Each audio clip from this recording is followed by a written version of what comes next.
Hebu njoo kae hapa, njoo kae hapa.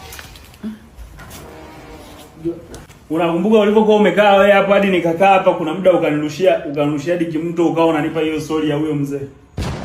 Yaani kimto hivi. Ushakumbuka?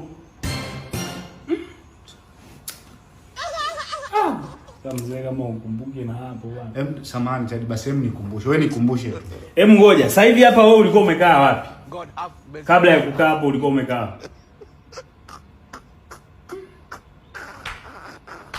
Kabla ya ngoja, mimi nilikuwa nimekaa hapo, wewe ulikuwa umekaa wapi? Chadi, naomba nikumbushe. Naomba nikumbushe. Ngoja nikuulize. Wewe nikumbushe ili tuendelee tu na story, nikumbushe. Ndio nataka nikwambie. Mbezi, home market, Mbezi kuna Mbezi Africana. Kuna sehemu panaitwa home market supermarket. Wanauza vitu mbalimbali, bidhaa karibia 50,000 ziko pale.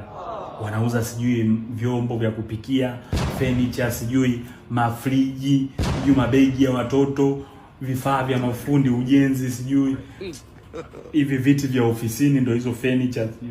Kuna bidhaa pale karibia 50,000. Ni supermarket, yani kila kitu kipo mule, tena kuna gorofa chini na juu. Sawa. Haya, Mbezi nimekuambia kuna nini Mbezi? Samahani Chadi, naomba nikumbushe.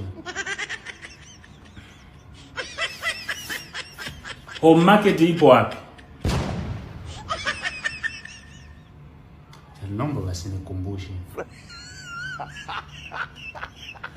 Hapa mbele yako yuko nani? Chadi, naomba mkono. Naomba basi nikumbushe.